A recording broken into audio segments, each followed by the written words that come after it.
بحری جہاز پانی کی موجوں پر اپنی منزل کی طرف بڑھتا چلا جا رہا تھا۔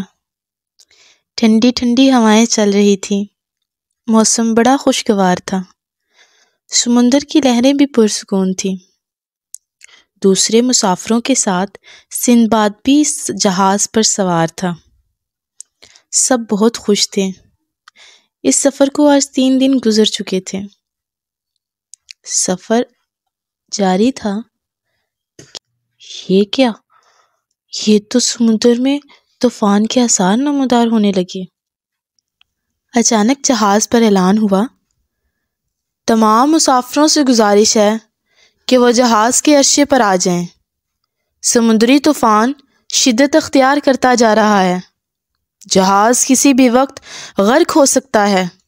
جہاز کے تمام مسافروں کو حفاظت کے ساتھ کشتیوں میں بٹھا کر سمندر میں اتار دیا جائے گا۔ مسافروں نے یہ سنا تو خوف سے تھر تھر کانپنے لگے۔ تمام مسافروں کو سمندر میں اتار دیا گیا۔ دیکھتے ہی دیکھتے جہاز کے 2 ٹکڑے ہو گئے۔ سندباد نے جب خود کو سمندر کی لہروں پر بے یار و مددگار پایا تو اس پر غنودگی طاری ہونے لگی۔ اس کا ذہن تاریکیوں میں ڈوبنے لگا، پھر اسے کچھ ہوش نہ رہا۔ جب سندباد کی آنکھ کھلی، وہ جزیرے کی سیر شروع کر دی۔ اب اسے بھوک ستانے لگی۔ اس نے سامنے دیکھا تو درختوں پر رس بھرے پھل لگے ہوئے تھے۔ کچھ پھل کو اتارا اور کھانے لگا۔ اچانک اس نے سامنے دیکھا تو ایک درخت کے نیچے ایک بوڑھا شخص لیٹا ہوا تھا۔ تو وہ بوڑھا بولا، کیا تم میری مدد نہیں کرو گے؟ سندباد یہ سن کر رک گیا اور بولا، محترم بزرگ، میں آپ کی کیا مدد کر سکتا ہوں؟ بوڑھے نے مکارانہ لہجے میں کہا، میں بہت بوڑھا ہو چکا ہوں، چل پھر نہیں سکتا، ایک مدت سے اس درخت کے نیچے پڑا ہوا ہوں، تم مجھے اپنے کندھوں پر سوار کر کے کچھ دور لے چلو گے؟ سندباد نے اسے اپنے کندھوں پر سوار کر لیا اور چلنا شروع کر دیا۔ ندی کے کنارے پہنچ کر سندباد رک گیا اور بولا، میں آپ کو کہاں اتاروں؟ بوڑھے نے کہا، کہیں بھی نہیں، میں تمہارے کندھوں سے کبھی نہیں اتروں گا، ہا ہا۔ سندباد اب بوڑھے کو اپنے کندھوں پر سوار کیے ہوئے مسلسل اس جزیرے پر چلتا جا رہا تھا۔ سندباد کو سامنے انگوروں کا گچھا نظر آیا۔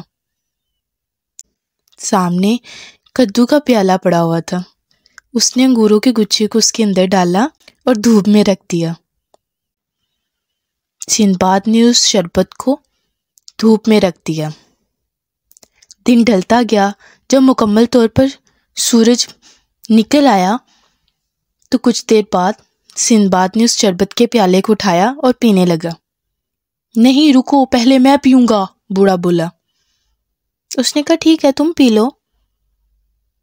اس بوڑھے نے وہ پیالہ شربت سے بھرا ہوا پی لیا۔ اب اس شربت میں انگوروں کا سارا نشہ شامل ہو چکا تھا۔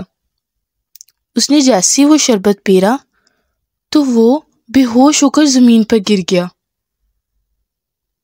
سندباد نے اللہ کا شکر ادا کیا اور ایک ٹھنڈی آہ بھری۔ یہ کہہ کر وہ چلا گیا۔ چلتے چلتے وہ جزیرے کے کنارے پر پہنچا اور پھر اسے سامنے سے ایک جہاز آتا دکھائی دیا۔ اس نے جہاز کو ہاتھ ہلایا۔ جہاز اس کے قریب آیا اور اس نے جہاز پر سفر کرنا شروع کر دیا۔ جہاز کے کپتان کو جب اس نے یہ سارا واقعہ بتایا تو وہ بولا، وہ بوڑھا خبیث تھا، تم خدا کا شکر ادا کرو کہ اللہ نے تمہاری جان بخش دی۔ یہ تھا اس کا پہلا سفر جو بڑا خطرناک ثابت ہوا۔ وہ اس سے بچ کر آ نکلا۔